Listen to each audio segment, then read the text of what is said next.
All right, guys, it's April 13th, 2023. We're almost to the midway point of the month.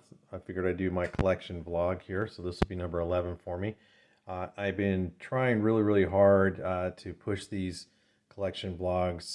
The only thing I've been able to do so far is I go on to the Facebook pages that I belong to, and there's a few collection things that a few collection groups I belong to. So what I try to do is share the videos on there in hopes that I get some views. And I've also been watching a lot of YouTube how-tos on YouTube itself to try to figure out how to expand my channel and get more views. But we're working on it. It's a work in progress, and virtually like everything I've done, it's trial and error. Collections was definitely trial and error. And so that's what I'm trying to do with the YouTube thing. It's fun for me to do these videos. I'm going to continue to do them and hopefully improve on them. But for right now, let's just get into some results. Now, it's already the first half of the day. I didn't do my morning intro like I normally do. I completely forgot to do it. I was sitting here working and I had meetings this morning. We had 2 meetings this morning, and by the time the meetings were over, I really had to sit and start to focus on my work. So I said, I'll just do the vlog later. So we're already on the halfway point. A couple things I want to talk about today. One, again, is we've talked about this before in previous videos in terms of having meetings. The best thing to do during these meetings is be diligent, take notes, and understand that people that are giving the meetings are trying to give you information that's going to improve your collections. And a guy like me who's been doing this for so long, sometimes you can sit in there and let your ego get in the way by saying, well, what are they going to teach me that I don't already know? And that's completely false, because every time we have a meeting, I feel like I'm getting something out of it. And more importantly, I try to get insight from other collectors, because one thing that I will admit to right now is I'm not the inventor of being a good deck collector. The things that I do are things that I've learned from the previous collectors that I were teammates with. So to give you an example of what you can do is, it's harder now because I work remotely. But when I was working in an office, I tend to lean towards those that were the top producers. I'd like to talk to them, chat it up with them, sometimes just have lunch with them, and just try to kind of, lack of a better term, pick their brain on what works for you, what techniques do you use. Some of the stuff I found very useful. Some of it I didn't agree with all the time, but I definitely got some good things from people, and I tend to use those to this day. So again, when you're on the floor, if you're on the floor and you can hear other collectors working, my head was on a swivel. I'm trying to listen to what people are saying. There was a lot of times where I would write down, damn, that's a good rebuttal, I'm going to use that. Or if I just heard their tone of voice, how they set the tone on the phone call, how they manage the phone call, that's how I learned how to collect. And I would just take bits and pieces of everything, and eventually it became part of my normal working day-to-day thing. One thing I can tell you though is, after a few years, especially as I started getting older, and I would be on the collection floor, there was so many times, and this is not to brag or anything like that, where I would have people just stop, and I can tell they're just listening to me. And when that's happening, you're doing something right, because they're like, oh, he's on the phone, he's doing a call, he's closing a deal, I want to see how he does it. And that's right there. You can't get a better compliment than that. I mean, there's been a lot of people that have come up to me in the past and go, man, you were really good on the phone. That was really cool what you said, A, B, and blah, blah, blah, blah, blah. But when you are just noticing that someone is listening intently and trying to learn from what you're doing, that was a huge compliment to me. I used to love that, and I could tell when people would stop. When I was managing and I'd come out on the collection floor from time to time, I would jump on the phone with a team, for example, and go, okay, guys, let's go for it. I'm going to work with you guys for a little while. And I'd get on the phone, and I told myself I'm there to train, but really I just enjoyed collecting, and I definitely enjoyed the competition.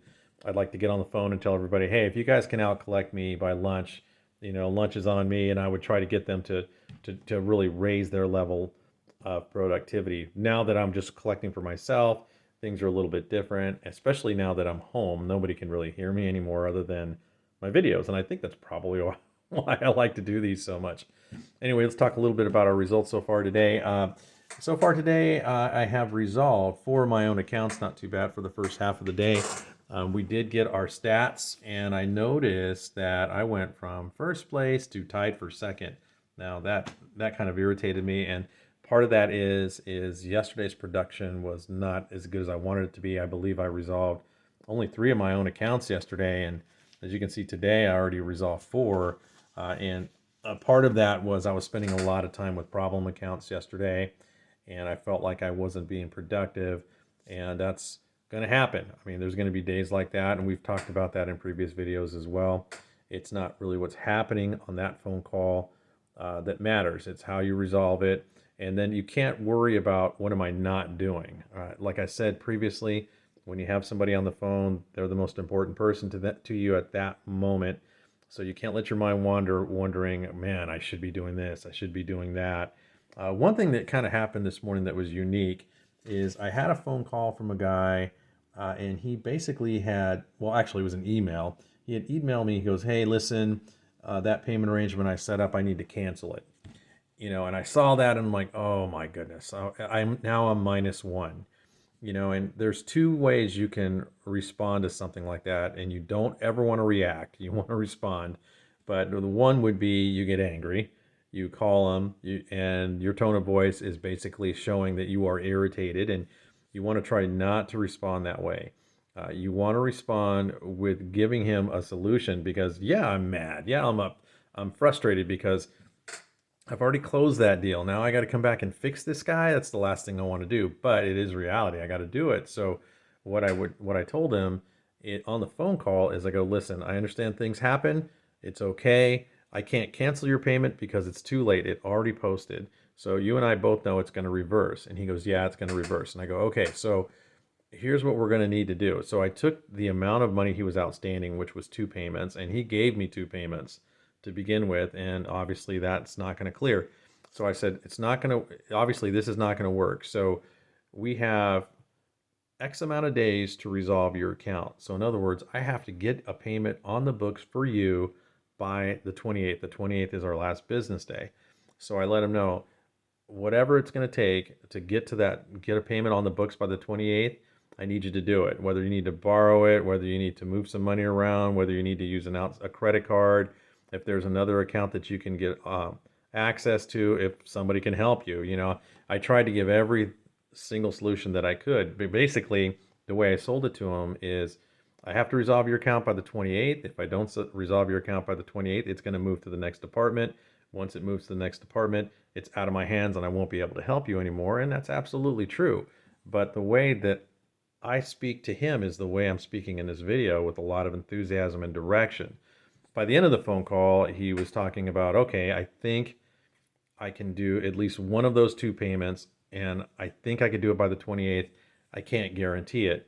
Now, because he has already canceled the payment, I wasn't really too hyped up to try to post-date one because it's just going to frustrate me if it bounces. So I let him know, I'm going to call you back on Monday. So Monday being the 17th, I believe. So that's 4 days from now. So I'm going to give you a little bit of time to strategize and see how much money you can put together. When I call you back on Monday, we need to have at least, I think it was like $788. I said I need to have at least $788 available from you that day, or at least a commitment to set it up for a different date as long as it's before the 28th. And I put a lot of enthusiasm behind it. I got him excited by the idea, the fact that he could still fix this situation, and he was motivated. So hopefully later today, or I'm sorry, on Monday, I can get him back on the line and pick up that resolution. Now, I could have went the other way on it and just been very rude to him, condescending, and speak it down to him. And that's what happens a lot of times with collectors when they get frustrated. They're like, look, you made this agreement, you didn't uphold your agreement. These are now the ramifications of that decision. You can come super, super hard like that.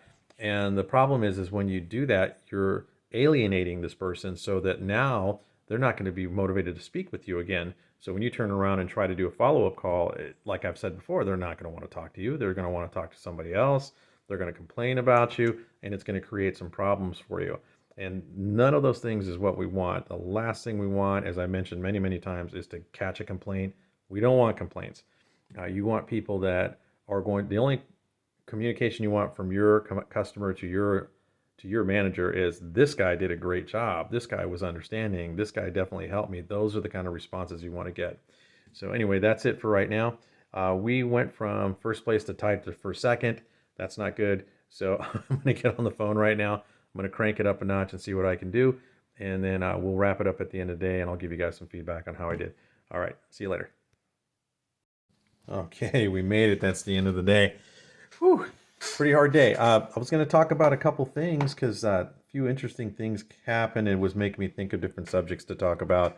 I was definitely in voicemail hell for the last couple hours, but I did manage to resolve 6 of my accounts, which is good. We'll take it. Remember, 10's always the goal. And when you look at 10, you'd think, well, 10's not a huge number, but imagine 10 times how many working days there are, and that's way more than the average person is going to do. So if I resolve 200 accounts, that's pretty massive. And so anyway, that's why I'm always shooting for that elusive 10. Today I got 6 and I feel pretty good. And part of that was because I just plain got my hustle on today. But what I was talking about with the voicemails is when you're running into a lot of voicemails, especially when you're just leaving messages, and you're getting voicemails that are full, it gets very frustrating. And the tendency in that scenario, at least for me and probably a lot of other people, is that when you're running into a lot of voicemails, I start to go faster. I'm trying to hurry up and get to the next one, get to the next one, get to the next one, get to the next one. And the thing you want to be really careful with is when you do make that connection, you finally get somebody live on the phone, whether it is your consumer or whether it is a third party, it is time to now slow down. Slow your thoughts down because you are exactly in the position that you want to be. You're in the position you're trying to get to all day long. Because you think about it, I just finished an 8-hour day. It took me 8 hours to resolve 6 accounts. That's a lot of me making phone calls, though. I made over 100 phone calls today. I know I did. I don't know what the results are yet. For example, yesterday I did 106 phone calls. So I'm usually somewhere between 106, 120 phone calls. And to say that I resolved 6 of them, but you dialed 106 or 120 times, that's a huge discrepancy. So a lot of patience is required to be a debt collector because you're going to get a lot of answer machines. So anyway, going back to what I was talking about, once you have your person on the phone, it's showtime now. It's time to give your best presentation because it took you hours to get to this guy. And that's what happened. I got a couple people on the phone, and immediately I go, okay, now we're going to get out of speed mode. We're going to get out of the mode of just trying to hurry up to, okay, I got to give a quality presentation. Now, there's been companies I've worked for where your presentation is written for you. In other words, they're going to give you a script. And just because you have a script doesn't mean you have to sound like a robot. I try to sound as very fluid as I can, as natural as I can. With other companies, the script is very small. It's really just making sure that you're doing everything according to compliance before you start your conversation. And that's similar to where I'm at now. You have to make sure that the verification process is completed, and then you can start to speak to the person. That's why taking your time and not maybe saying going slow is the wrong word, but taking your time and being precise, because the mistakes that you can make when you're rushing on the phone call like that are great. Like I've had that problem. You could forget to do a verification. You can miss a particular line that you have to say. Of course, there's the mini Miranda that has to be given. Now, right now, I'm doing more of a first party, so I don't do a mini Miranda anymore. But I've done so much third party that I know you miss that mini Miranda, you're in violation of that phone call, and that person can sue you. So you have to make sure you give the mini Miranda. And there was times where I would write it on like a little post-it note or a 3x5 card and put it right in front of me so I wouldn't forget the steps. So these are my bullet points. I have to verify, make sure I have the correct party, give the mini Miranda, give the disclosure, whatever it is for whatever company you're working for. So anyway, take your time once you get the contact, because if you're in a hurry and you're rushed, the person on the other end of that phone call is going to sense that, and at that point, they're not going to be responsive. Now, another thing that happened today, this afternoon, I should say, is I did get a lady on the line. And one of the things that you need to understand is the consumer's objective is to get you off the phone as quickly as possible. And in order for them to do that, they're going to interrupt you and tell you exactly what they're going to do rather than you telling them what they need to do. So that's frustrating. So for example, if I'm telling them, "Hello, Mr. Smith, this is blah blah blah from ABC company. I'm calling regarding blah blah blah blah." If they go, "Okay, here's what I'm going to do. I'm just going to call you tomorrow. I don't have the money now. And then next week I'm going to call you again. Have a good day." And they get off the phone. So that's kind of their response. They're going to want to get you off the phone. As a collector, I have to hit all my bullet points. I have to do the verification. I have to give my disclosure. And if they're rushing me, it almost frustrates me because I'm like, "Hey, be quiet. I need to do something. I have to do these steps first." And the thing is that the consumer has no idea what our responsibilities are as a collector. They just don't know. For them, you're just somebody on the phone that they need to get off the phone so they can get on with their life. And that's reality, and it's no problem. But like going back to the point of this whole matter though is you have to slow down and take the proper steps and walk them through it. Now, if somebody interrupts you, well, let me rephrase that. When somebody interrupts you, because it's going to happen, you just hit pause, take a mental break, let them talk. And then keep in mind, where did I leave off when they interrupted me? Because sometimes they interrupt me before I give them all the statements that I need to say first. So I know, okay, I left off right here. I'm going to come back to this bullet point. When they're finished, I'll go, "Okay, sorry about that. If I'm going to interrupt your thought for a minute," and then I go back to what I need to say. If they start to rush me again, which this one lady was actually doing, I just pause again, give her an opportunity to get it off her chest, because this becomes a war of words. The person that you're talking to needs to get their point across to you. And in their opinion, their point is way more important than your point. So if you try to fight that and get your point across first, you're going to run into what I call a war of words. Both of you are trying to talk at the same time. Both of you are going back and forth and arguing, and the call just goes to waste. If you ever notice on a call like that, you'll look at the time, like on your computer screen, for example. Just look at the time, and you can see the minutes just ticking, ticking, ticking, ticking away while you're just arguing with them, trying to get your point across. So what I've learned over time is the best thing for you to do is just stop, let them talk, let them finish. Eventually, they're going to spin themselves out. It's almost like let's say you're a fisherman and you hook a very large fish. You know that if you pull, pull, pull, pull, pull, and try to reel them in immediately, and that fish is very strong, what's going to happen? The line's going to break. It's just going to happen. There's too much force. So when you're in a conversation, you're in a war of words like that, and they're pulling and they're tugging and they're trying to get their point across. Let the line go. Give them some line. Let them run, run, run, run. Just like a fish, they're going to wear themselves out. And then you can reel them in with your thought process. These are the things that we need to do. I'm not a psychologist. These are just things that I have noticed over time, being a debt collector for so long.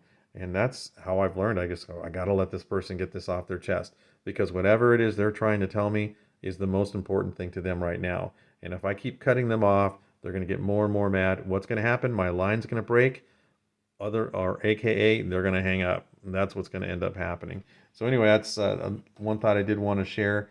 And then lastly, I was taking a look at, I was taking some thoughts here on difficult phone calls, because I had a guy that I was about to call this afternoon, right at the end of the day, and I was thinking to myself, "Oh, I talked to this guy 2 days ago, and he was very difficult," and I was almost hesitant to call him, like, I'm going to call somebody else. That's the wrong attitude. So I made the phone call, and this time it didn't work out. He was still difficult. It didn't go anywhere. But you can't be afraid to do the follow up. If you have a call that you know you need to make, it's a sign to you. Just bite the bullet and make the phone call, because you never know. Today didn't work out. He just gave me the same line. I didn't get anywhere with him.